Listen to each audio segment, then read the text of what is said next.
Bonsoir à tous, bienvenue dans le 20h, vous êtes sur RTI 1.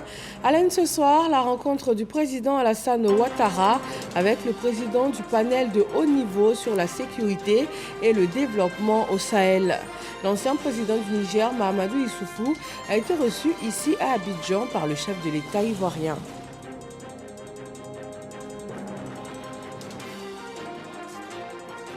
Le programme national de stage, d'apprentissage et de reconversion 2022 a été lancé par le Premier ministre. Il vise à offrir aux jeunes davantage d'opportunités et accroître l'employabilité des diplômés dans l'enseignement supérieur et dans l'enseignement technique. La Côte d'Ivoire envisage d'être autosuffisante en protéines halieutiques, notamment en poisson tilapia, communément appelé carpe. C'est le poisson le plus consommé dans le pays, avec 50 000 tonnes par an, dont plus de 90% d'importation. Et puis au Royaume-Uni, Rishi Sunak a été désigné Premier ministre après le retrait de sa seule rivale. Il succède à Liz Truss, resté en poste 44 jours seulement, et devient le 5e Premier ministre depuis le référendum du Brexit en 2016. Merci de nous rejoindre pour ce nouveau journal sur RTI 1. Démarrons par cette rencontre aujourd'hui au palais présidentiel. L'ancien président du Niger, Mahamadou Issoufou, à la tête du panel de haut niveau sur la sécurité et le développement au Sahel, a été reçu par le chef de l'État ivoirien. Le point de l'entretien avec le président Alassane Ouattara nous est proposé par Viviane Naïma. C'est lors de sa mission de travail au Niger du 2 au 3 mai 2022 que le secrétaire général de l'ONU, Antonio Guterres, a confié à l'ancien président du Niger, Mahamadou Issoufou, la haute responsabilité de diriger en tant que président le panel de haut niveau sur la sécurité et le développement au Sahel. Une mission de grande importance quand on sait la difficile situation que connaît aujourd'hui cette partie du continent africain confrontée au péril terroriste et à la désertification qui avance. Ce lundi 24 octobre, le président Mahamadou Issoufou, président du panel de haut niveau sur la sécurité et le développement au Sahel, a rendu une visite au président de la République Alassane Ouattara au palais présidentiel pour prendre des avis et conseils pour mener à bien la mission qui lui a été confiée, ainsi qu'il l'a indiqué. Notre entretien a porté essentiellement sur la mission sécurité-développement que m'a confié le secrétaire général des Nations Unies en rapport avec l'Union africaine, la CEDEAO et le G5 Sahel. Il s'agit d'une mission d'évaluation, sécurité-développement dans ce que j'appellerais un peu l'espace du Sahel géopolitique, qui est différent du Sahel géographique.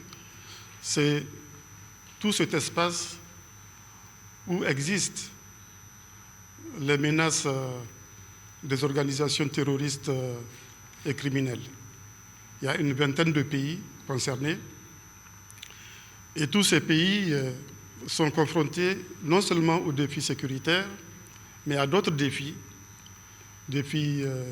climatiques, défis démographiques, défis humanitaires également, défis du développement économique et social. Pour faire face à ces défis, les États ont défini des stratégies. Leurs partenaires également ont défini des stratégies. Il s'agit, dans le cadre de cette mission, de faire une évaluation de l'ensemble de ces stratégies et de faire des propositions et des recommandations afin de répondre efficacement aux défis auxquels les pays sont confrontés. Alors, dans le cadre de cette mission, je suis venu demander le soutien de mon frère et ami, le président Alassane Ouattara, pour que cette mission soit une réussite, pour que cette mission soit utile pour nos pays et soit utile pour nos peuples. Et le président Alassane m'a promis son soutien. je voudrais profiter de l'occasion que vous m'offrez pour la remercier. Voilà l'objet de l'entretien que je viens d'avoir avec mon frère et ami, le président Alassane Ouattara. Le président Mahamadou Issoufou devait regagner Niamey ce lundi même après son entrevue avec le président Alassane Ouattara. Le Premier ministre Patrick Achi ouvre officiellement le programme national de stage, d'apprentissage et de reconversion 2022. Cette session vise à offrir aux jeunes davantage d'opportunités en termes de stage et augmenter l'employabilité des diplômés de l'enseignement supérieur et également de l'enseignement technique. Alexis Ouedraogo. Ce lundi à Abidjan, la jeunesse est à l'honneur. Plusieurs membres du gouvernement, à leur tête le Premier ministre Patrick Achi, sont venus communier avec cette importante frange de la population, mais surtout offrir davantage d'opportunités de stage, d'apprentissage et de reconversion. Chaque année académique, ce sont plusieurs milliers de jeunes qui sont admis ou admissibles aux examens de fin d'année. Mais la majorité de ces étudiants et diplômés se retrouvent confrontés à de nombreuses difficultés pour accéder aux opportunités du marché du travail. De nombreux autres jeunes non scolarisés, déscolarisés ou encore sortis du système éducatif sans qualification peinent à trouver des emplois décents. Cette situation qui rend l'égalité de chances de ces jeunes devant l'accès à l'emploi impose de leur offrir une seconde chance d'acquérir une qualification. Pour cette année académique 2022-2023, ce sont plus de 12 000 diplômés de la formation professionnelle. 26 832 jeunes déclarés admissibles au brevet de technicien supérieur BTS à qui il va falloir trouver sur les 12 mois à venir des opportunités de stage pour améliorer leur employabilité ou valider leur diplôme. Destiné à améliorer l'employabilité des jeunes, le PNSAR 2022 va dérouler les programmes de type stage pré-emploi ou de qualification, stage école ou de validation de diplôme, formation par apprentissage et formation de reconversion. Les plus heureux, bien sûr, sont les bénéficiaires. Après l'obtention de mon BTS, j'avais du mal à trouver un stage de qualification.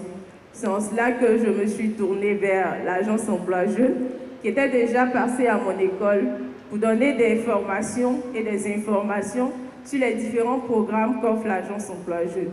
Par la grâce de Dieu, j'ai été retenue en tant que conseiller client au premier centre de contact ivoirien, en abrégé PCC. Le programme d'aide à l'embauche mettra en stage des jeunes diplômés dont l'âge est compris entre 18 et 40 ans pour acquérir une expérience professionnelle. Le programme de stage école, lui, va mettre en stage des jeunes admissibles à différents examens en vue de leur permettre de valider leur diplôme, quand le dispositif d'apprentissage viendra encourager la mise en formation de jeunes déscolarisés ou faiblement scolarisés en vue de développer leur employabilité pour apprendre un métier. Quand il s'avance au pupitre, Patrick Achi fait tomber la veste pour partager une tranche de vie qui raconte que seul le ciel est la limite. Moi, mon expérience est simple. J'étais dernier de ma classe au CP. J'étais dernier de ma classe au CP2. Vrai dernier, hein, c'est pas vrai. Et comme je regarde là, je ne ressemble pas à quelqu'un qui peut être dernier. Mais j'étais dernier. Parce qu'au CP1, c'est là où mon père m'a envoyé du village pour venir à Niamey commencer le CP1. Et tout le monde parlait français sauf moi. Donc, si moi j'ai pu faire ça, mais vous, où est-ce que vous ne pouvez pas arriver? Qui peut vous décourager? Sur la période 2021-2025, la demande potentielle d'insertion professionnelle est estimée à plus de 2 300 000 opportunités à mobiliser. On dépose des dossiers de stage. On va ici, on vient, et puis on est fatigué. Non, on n'est jamais fatigué. On n'est jamais fatigué. Parce que votre heure est là, elle vous attend. Il y a deux choses que vous devez retenir. Le travail ne trahit jamais. Jamais. Son résultat ne vient peut-être pas au moment où vous avez décidé, où vous attendez. Mais son résultat vient toujours. Toujours. Toujours. Et souvent, au moment où vous y attendez le moins. C'est pour ça que pendant que vous travaillez, ne soyez pas en train de réfléchir à ce que vous devez faire après.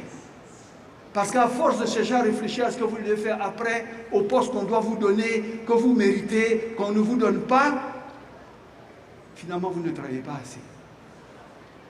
Vous dépensez de l'énergie à réfléchir à votre futur, pendant qu'actuellement vous avez un travail auquel il faut consacrer toute votre énergie. Et si vous savez consacrer toute votre énergie à ce que vous faites, Dieu pourvoira. Apprenez toujours plus que ce qu'on vous demande. Autre point clé du programme, mobiliser et encourager administration et entreprises publiques ainsi que le privé à offrir des opportunités aux jeunes. Donner un stage, oui, c'est souvent la première pierre d'une carrière, mais bien au-delà. Donner un premier stage, cela peut changer le destin d'une personne. Donner un stage, cela peut transformer une vie, une communauté, une région, une nation. Et cela ne coûte quelquefois pas tant que cela. Je compte donc sur vous pour lui faire sa place à côté, dans vos entreprises, comme stagiaire, apprenti, membre à part entière d'une communauté tournée vers le succès. Ils sont là, les jeunes, devant vous.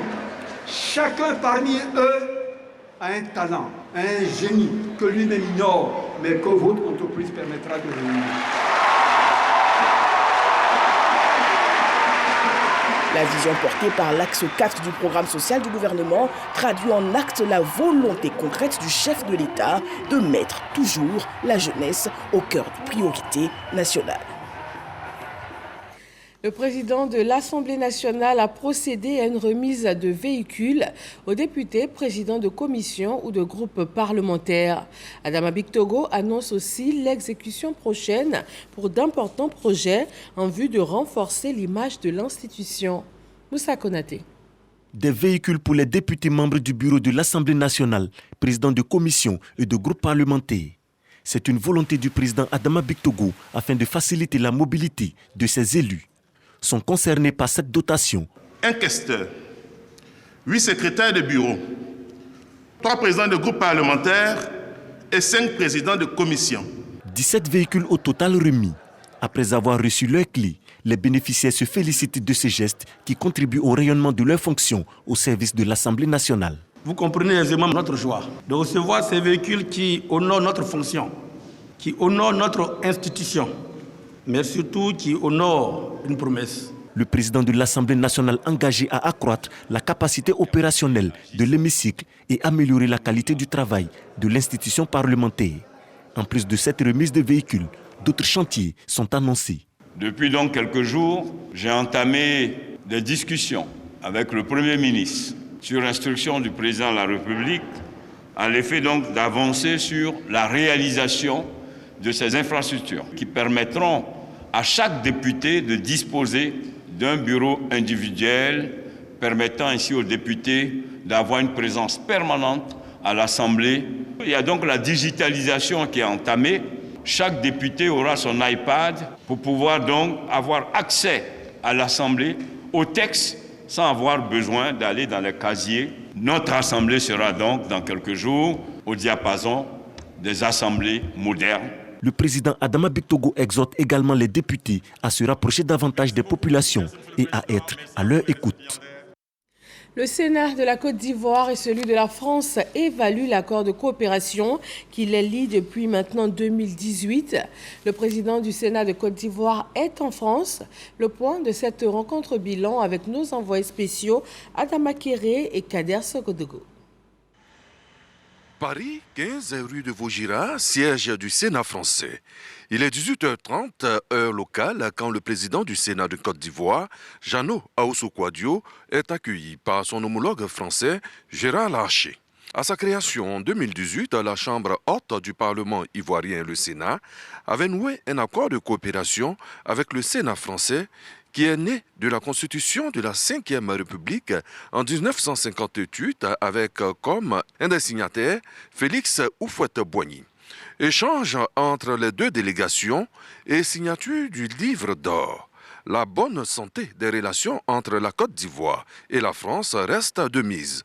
Vous savez l'importance de la langue française en Côte d'Ivoire. Nous sommes plus de 60 ethnies. Grâce à la langue française, notre unité nationale se consolide chaque jour. Et aujourd'hui, L'Afrique fait l'objet de convoitises de tout ordre. Il faut rappeler aux uns aux autres que la Côte d'Ivoire est l'ami de tous les pays, mais le frère de la France. Bravo au président Ouattara qui réussit et nous avons la responsabilité de stabiliser toute la sous-région africaine avec nos amis, nos partenaires de toujours. Le leadership d'Alassane Ouattara est un atout majeur pour le développement de l'Afrique. C'est notre coopération parlementaire. Elle a commencé dès 2018. Nous allons la poursuivre dans le champ économique. Nous allons la poursuivre, bien sûr, dans le champ législatif. Nous allons la poursuivre aussi dans la coopération décentralisée. Je voudrais dire peut-être gravement, en me réjouissant de ce que le président Ouattara a engagé, notamment à une date symbolique, le 14 juillet, c'est-à-dire une action de rassemblement et de réconciliation, un peu comme le général de Gaulle l'a fait pour notre pays. Et je dois dire que pour nous, la Côte d'Ivoire a une responsabilité très importante de stabilité et de stabilisation en Afrique, et notamment en Afrique de l'Ouest. Un éléphant comme cadeau à Gérard Larcher et au Sénat de France, un symbole fort rempli de fraternité. Au cours de son séjour en terre française, le président du Sénat et sa délégation prendront part à une séance publique et à une rencontre entre le groupe d'amitié existant entre les deux parlements. Dans le domaine agricole, ici en Côte d'Ivoire, l'immeuble du paysan va bientôt sortir de terre. Le ministre de l'Agriculture et du Développement rural en a posé la première pierre ce lundi. C'est un projet qui vise à apporter une plus-value au monde agricole. Sa construction va coûter 22 milliards de francs CFA. Dangui. C'est sur les débris de ce vieux bâtiment au cœur de la commune du Plateau, en face de la grande mosquée, que va être construit l'immeuble Le Paysan. Avec cette pose de la première pierre ce lundi, le compte à rebours pour la construction de ce bâtiment de 20 étages pour un montant de 22 milliards de francs CFA a commencé sous le regard des acteurs du monde agricole.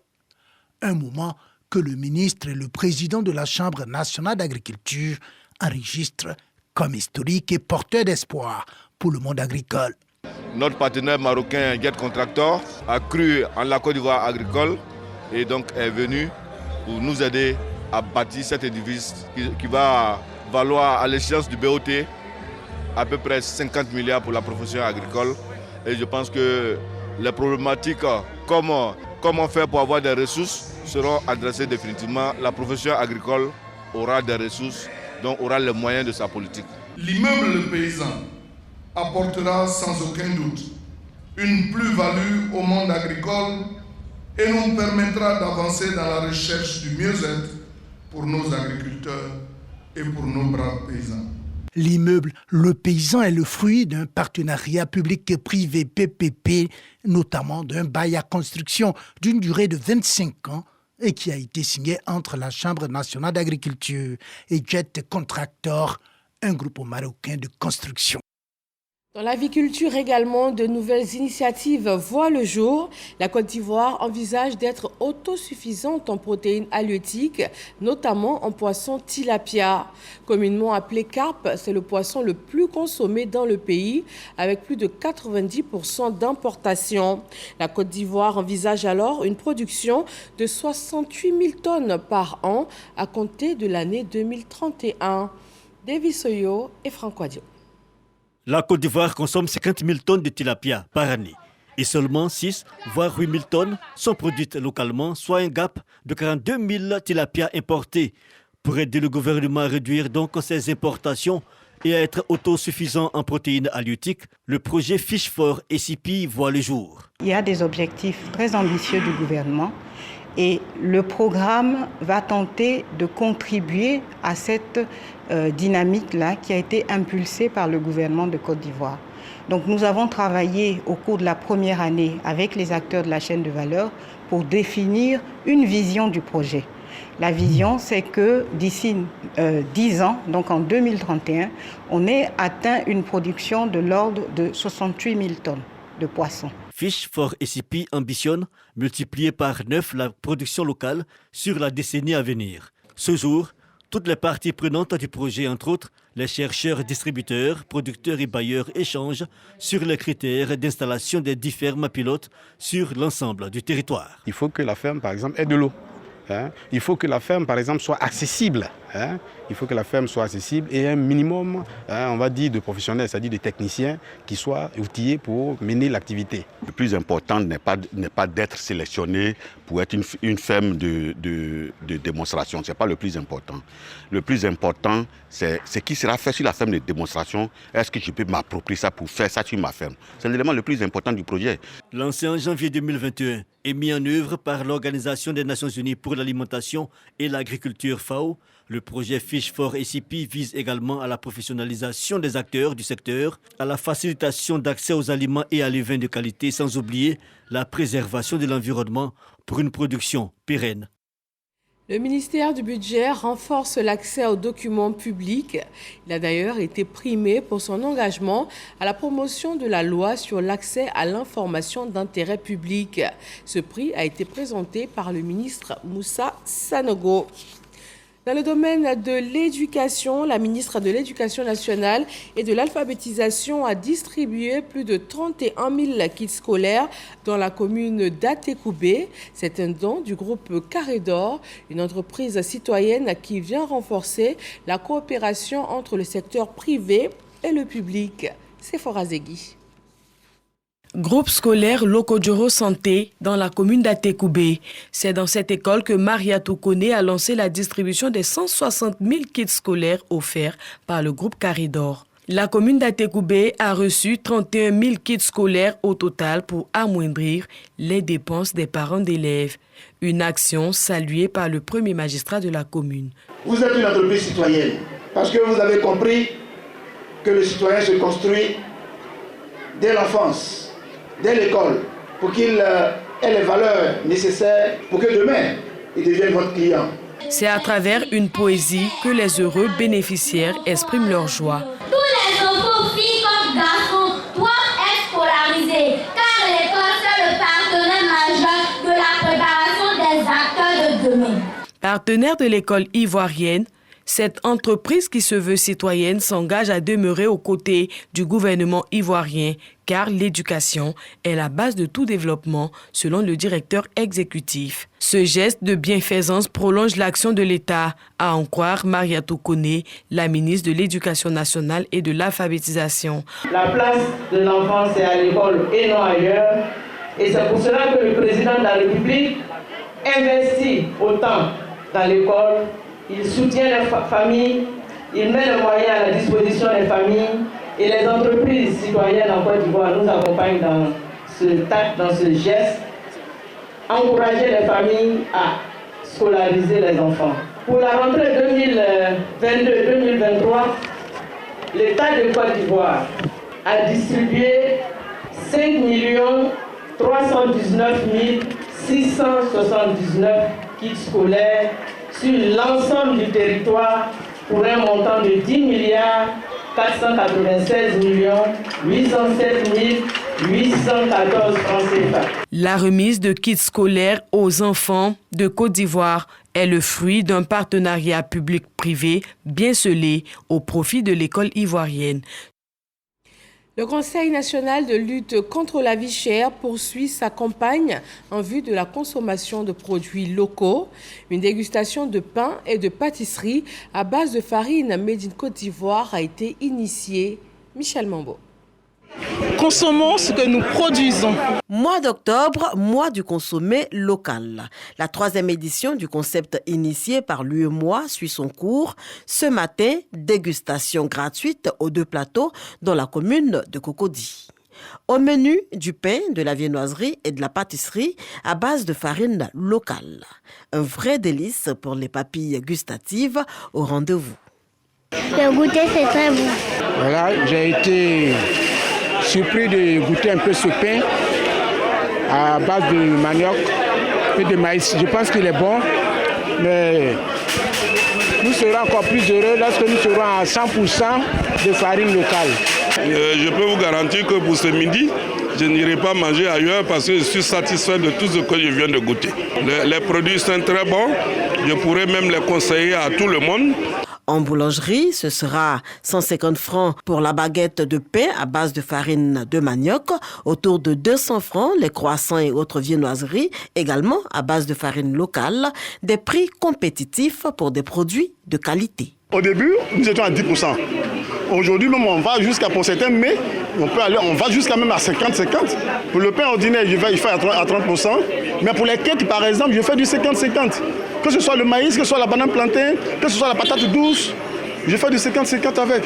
Et ce qui est intéressant, c'est que ça crée non seulement de la valeur ajoutée, des devises et puis également de l'emploi. Si on incorpore 30%, 25%, 50% de farine locale, ça veut dire que c'est 30%, 50% de farine de blé en moins. Le gouvernement est à la tâche pour faire la promotion de nos produits locaux, mais de faire cette promotion de manière concrète, de présenter des produits finis aux populations et avec des goûts qui sont totalement pareils. Mois d'octobre, mois du consommé local, plusieurs actions sont annoncées dans le cadre de cette campagne. Un seul objectif, amener les Ivoiriens à consommer les produits made in Côte d'Ivoire. Les femmes de la commune de Yopougon, quartier Maroc, reçoivent l'appui du conseil municipal. Elles sont regroupées en associations afin de mieux appréhender leurs différents secteurs d'activité. Jean-Marc Djadji. Le conseil municipal de Yopougon, proche de ses populations. Et cette fois, ce sont les habitants de Yopougon, quartier Maroc, avec les associations Yamien Lafiman, qui l'expérimentent avec la visite d'Issoufou Koulibaly, premier adjoint au maire de la commune. Occasion aussi d'investir la présidente. Mais l'un de ses plus grands projets, c'est le projet d'ensemble pour elle, afin de pouvoir aider les femmes et les femmes mariées, comme les orphelins, les veuves. Le projet d'ensemble pour être bienvenu, pour vraiment aider cette population du Maroc. Regroupées en association, ces femmes prônent l'autonomie. Elles sollicitent le conseil municipal pour des financements d'activités génératrices de revenus et d'emplois. Une initiative appréciée par le premier adjoint au maire qui, selon lui, devrait s'étendre à tous les quartiers. Sans la cohésion sociale et la solidarité, le développement ne peut se faire. Pour pouvoir les aider à s'autonomiser, il est bon qu'elles soient en groupe. Elles soient en groupe parce que cela est beaucoup plus facile pour nous et qu'elles réfléchissent à des projets que nous allons mettre en œuvre pour que l'ensemble des populations du Maroc qui se reconnaissent dans cette structure, dans cette association, puissent profiter. La cérémonie a été l'occasion de toucher du doigt les réalités des habitants du quartier Maroc de Yopougon. Il y a un certain nombre de tronçons qui ont été répertoriés avec les services en charge des routes au niveau national. Et cette voie dont la doléance a été faite tout à l'heure est inscrite dans ce projet. Sous peu, cela va se faire. Ces visites fréquentes des membres du conseil municipal dans les quartiers de Yopougon visent à relever les difficultés des populations afin d'apporter des réponses adéquates pour l'amélioration de leur cadre de vie. Sur la scène politique, le mouvement pour la promotion des valeurs nouvelles en Côte d'Ivoire annonce sa dissolution. Et à l'issue d'une assemblée générale extraordinaire, il annonce son entrée dans la grande famille du RHDP. Léon Pro. Symbiose entre sympathisants, militants, structures spécialisées et le président du MVCI, le mouvement pour la promotion des valeurs nouvelles en Côte d'Ivoire. À tour de rôle et prenant à témoin l'opinion internationale et nationale, notamment leurs invités, dont le secrétariat exécutif et le directoire conduit par le porte-parole adjoint du RHDP, ils clarifient la position de leur parti sur l'échiquier politique national pour compter de ce dimanche 23 octobre 2022. Le MVCI dissous et fondu dans le RHDP. Jamais personne ne m'a soumis à un quelconque chantage. Nous voyons le travail qui est abattu par le RHDP. Nous avons estimé au sein de notre parti que oui, par rapport aux objectifs que nous nous sommes fixés, le RHDP était le meilleur cheval qui pouvait nous y conduire. Et nous sommes aujourd'hui, de façon raisonnable, de façon objective, à même de dire que nous ne nous trompons pas de choix en ralliant le RHDP pour continuer le combat. Et Félicien Sekongo d'indiquer son expérience et celle de ses camarades, le président du désormais ex-MBCI indique qu'ils viennent au RHDP pour aider à faire triompher leur nouvelle famille politique aux futures échéances électorales. Une convergence de vues saluée par la délégation du RHDP. En tant que parti du rassemblement, le RHDP vous accueille à bras ouverts. La plupart ou la quasi-totalité des militants de votre parti étaient dans le même combat politique que nous. Il y a pu avoir au cours de l'histoire quelques divergences. Nous nous réjouissons aujourd'hui que ces divergences soient dissipées et que nous ayons aujourd'hui une commune vue sur ce que doit être notre pays, continuer à aller vers ceux qui n'ont pas encore compris, en leur demandant donc de revenir à la maison. Il n'y a pas de honte à faire son propre diagnostic et arriver à la conclusion qu'on s'est trompé. La dissolution et le reversement du mouvement pour la promotion des valeurs nouvelles en Côte d'Ivoire au RHDP interviennent à l'issue d'une assemblée générale extraordinaire. Dans l'actualité internationale, Rishi Sunak a été désigné Premier ministre par les conservateurs après le retrait de sa seule rivale. Il succède à Liz Truss formellement après sa remise de démission au roi Charles III. Le nouveau Premier ministre britannique aura la mission de former un nouveau gouvernement dans un calendrier qui doit être précisé d'ici peu. Rishi Sunak sera ainsi le 5e Premier ministre depuis le référendum du Brexit en 2016. C'est tout pour ce journal. Nous vous souhaitons une très bonne fin de soirée sur RTI 1. À demain.